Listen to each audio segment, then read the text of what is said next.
So my youngest son, he was 5 months old at the time, and he fell into what we now know was a diabetic coma at home. So we just thought it was gastroenteritis. He was very poorly overnight, and when we saw him in the morning, he was grey and he was floppy.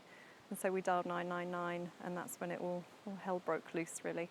The first responder was here within, seemed like hours, but it was probably about 5 minutes, I would have thought, shortly followed by 2 road ambulances, and then the helicopter arrived. It was just an absolute flurry of equipment coming out and all sorts of tests being done, and lots and lots of people involved with Andy Downs and Daniel taking charge of everything. All the time in the ambulance, they were treating Pepe. So Andy was doing various things. He had to make another hole into his, it was his shin. They had to make another hole into his shin to get more fluids in because the first one had popped out, and he was on oxygen and wired up to all sorts of things. And Daniel just sat beside me, and I'll never ever forget it because he was so kind. And I remember thinking, but you're a doctor and you're taking the time to sit with me, and he just reassured me.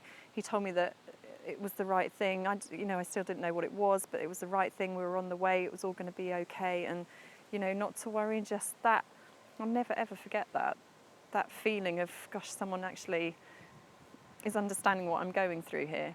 He wouldn't be this normal child running around for so many different reasons if the East Anglian Air Ambulance hadn't come out with such speed and treated him with such speed on that day.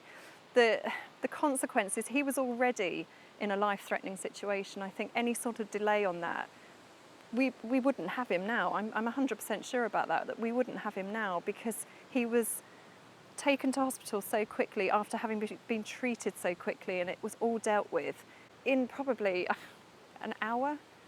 We've been quite heavily involved with the charity. It's something that we chose to focus on because they were so key in his survival that day.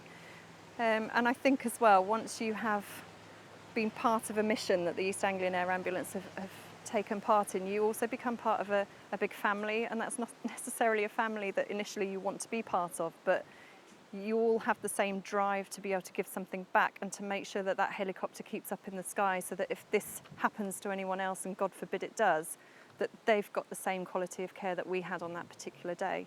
This year I also took part in the Only the Brave obstacle race, which was like a muddy run, so totally out of comfort zones, which was actually organised by the East Anglian Air Ambulance. So it was a wonderful way of getting awareness out to everybody who could sponsor me, but also to raise money directly for them through an event they'd organised. Also, a really important part of the whole process for me is to get awareness of what the East Anglian Air Ambulance do, and to make people conscious of the fact that it's a charity, because I think so many people, because it's got the word ambulance in it, think that it's funded by the NHS or funded by the government, and that's just not the case. And so I've done a lot of work with young people doing assemblies about it, and that they're absolutely amazed that it needs public money and it needs charitable donations to keep flying. We rely on community fundraising, and without the help of all of our staff, our volunteers, the workers in the community, our doctors and paramedics, we couldn't keep our helicopters flying, and more importantly, we couldn't save lives. That's why we say, together we save lives.